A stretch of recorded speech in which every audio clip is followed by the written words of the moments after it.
Speaking of messy family members, let's move on to Martha Ann Alito. So on Monday, over here, Breaking Points, Lauren Windsor released this undercover audio that she had taken of John Roberts and Samuel Alito at the Supreme Court Historical Society Gala about a week ago.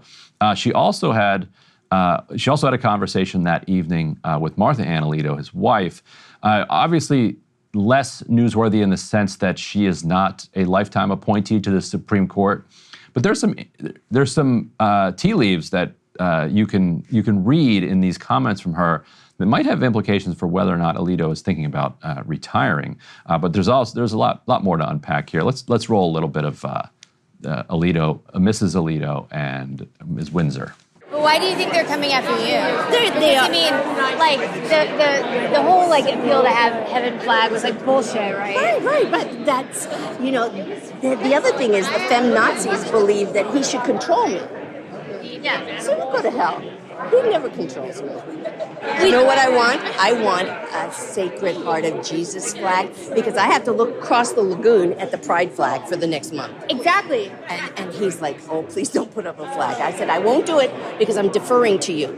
But when you are free of this nonsense, I'm putting it up and I'm going to send them a message every day. Maybe every week I'll be changing the flags. There'll be all kinds. I made a flag in my head. This is how I satisfy myself. I made a flag. It's white. And it's yellow and orange flames around it. And in the middle is the word vergogna. Vergogna in Italian means shame. Vergogna. Vergogna. Vergogna. Shame on you. You know. Okay, anyway. the shame flag to counteract the pride flag. Clever, very interesting. The part that jumped out at me as potentially newsworthy was where she said, when you're done with all this nonsense. And she made a couple of references in the conversation about a post-Supreme Court life for the Alitos, which would suggest to me that if Trump is reelected, he's well into his 70s now. I can Google this. I think he's like 74 or something.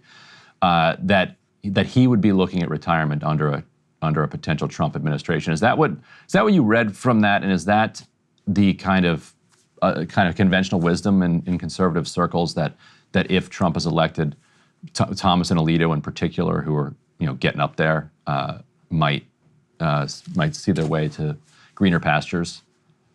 Real-time fact check, you nailed his age. It's exactly 74 years of age. You hear it, in conservative circles, you definitely hear it more about Clarence Thomas because, I think, let me look up his age really quickly. I think he's actually older than Alito is. And here we go. He's 75, yeah. So they're both a similar age. But what's concerning to conservatives right now, especially, is that they feel as though they can't trust Amy Coney Barrett and Neil Gorsuch and Brett Kavanaugh because there's a real big difference. There's obviously a big difference between the members of the GOP appointed members of the court and the Dem appointed members of the court, but there's a huge rift within the GOP members of the court, GOP appointed members of the court between Thomas and Alito, Kavanaugh, Gorsuch, and Barrett in and of itself. That's something that really worries a lot of people on the right. And I actually hadn't seen people on the right pick up on what you did, Ryan, which is that she said, when we're through with this, all of this nonsense. It also shows that he was really not pleased with the flag business in all likelihood. It doesn't prove that definitively, but it seemed to have been an issue between the two of them when Martha Ann said, he didn't think it was a good idea to put the flag up, said something like, please don't put the flag up. I will add, Lauren Windsor is exceptionally good at this, better than anyone in Project Veritas is. Rod Dreher had an interesting column, sort of Christian writer, this morning saying he changed his mind on Project Veritas stuff over the years and doesn't like what Lauren Windsor did because he feels like it really blurs the distinction between public and private such that people don't feel as though they can speak honestly with friends, et cetera. That's a different question, I think, but I found it interesting. I do think also one of the risks of doing this type of journalism with Alito in particular, the Alito recordings in particular, is that sometimes people are just trying to get out of conversations. It doesn't mean that it's not newsworthy, but sometimes it's like, did he really? He was even kind of going back and forth on what he said about whether you can, quote, split the difference in his own audio. My personal take on all of this is that they're Catholics, and we probably disagree on this, Ryan, but they're talking like fairly Orthodox Catholics do, and we know that they're fairly Orthodox Catholics, so there's nothing too shocking. I always think what they say, if you have audio of what they're saying, it's newsworthy as insight into the most important judicial body in the country. So I don't dispute that, but I also think it sounds like pretty standard Catholic fare. I always take with a grain of salt when people are just agreeing with other people in conversation, because people are strangers. People, especially strangers, and in general, people are conflict averse. Like in public, like you're in line at the post office, or you're in line for a drink at the Supreme Court Historical Society reception. You're not going to necessarily pick an argument with somebody. Now, in Alito's case, Martha Ann got into it, though. Martha Ann got into it. Alito got into it a little bit in his, like, rather than just giving platitudes, he did say, like, one side or the other is going to win. These are, some of these things you can't compromise on. On the other hand, like, some things you can't compromise on. Like, that also is a platitude. It depends on your definition of some at that point. Are we talking like control of the entire? Yeah. Well, this is also something Ruth Bader Ginsburg would have said about women's protection for women, for example, or something like Title IX. I don't want to put words in her mouth, obviously, but it's a pretty clear argument when you're talking about, upholding the Civil Rights Act of 1964, for example. People, anti-racist advocates would say you can't split the difference. Yeah.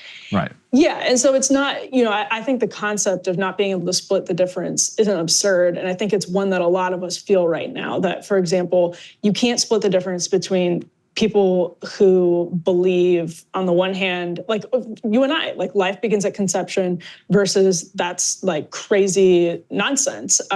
Legally, it's very, very difficult to split the difference if you have two polar opposite positions like that. So I think that's sort of where he's coming from. I actually think it's something that you can hear from a lot of people. If you believe, for example, that there are hard biological differences between men and women, it gets really hard to legally split the difference on things like Title IX. That's what I read into it. I feel like it's a pretty common sentiment among Americans these days. It's been interesting to see the videos blow up since Monday. New York Times kind of led with it. MSNBC was going crazy with it, and then there was a lot of pushback about like the nature of it. And I think my pushback against Rod Dreher would be when he's saying it makes it difficult to have private conversations. Like, this is with a stranger at a reception. Like, yeah, I mean, like, you don't know who you're talking. Like, you're a Supreme Court justice, you don't know who you're talking to. Like, this is just a random person coming up to you at a reception. You don't necessarily expect that they're going to be recording you. Although today, when everybody has like 4 different devices that they can just press record on, it's a completely different world than when the FBI would have to, mic somebody up in a white van and send them into like a mob hideout. Like, you literally tap MLK's hotel line. Yeah. Right. Yes. Now you just hit a button on your watch or your phone, and boom, you're hot. Yeah. So you're probably gonna see a lot more of this. But it's like, crocodile tears for public figures who, are fairly well off and have lots of power being recorded. I think, it is, if you work in media, you know that you lose something when you can't have super candid conversations. You just, everyone is recording everything. You feel like you live in a panopticon anywhere in DC. It's like any given restaurant is probably bugged. But at the same time, like crocodile tears for people who are in that panopticon because they are disproportionately powerful. I do think something gets lost in all of that, but it's hardly a major issue. With Martha Ann Alito, I also think this all came in the middle. Lauren Windsor, I think this was on June 3rd, is talking to her in the middle of the flag drama. She sounded to me like she was desperate for a friend. And I know that's not like a newsy takeaway, but man, it sort of pulled at the heartstrings a little bit because you shouldn't be. You should never be. I mean, it's just improper to be sort of pouring out your heart to someone that you don't really know when you're in such a powerful position and you have such powerful insight. And we can put up B2 on the screen. Democrats are latching onto this, people like Sheldon Whitehouse, again, to tie it to spending bills and say, we won't fund the Supreme Court unless the justices all agree to these ethics standards. And by the way, I am fully in favor of the ethics standards. I think, that's fantastic. I think, a lot of what Clarence Thomas did should have been disclosed.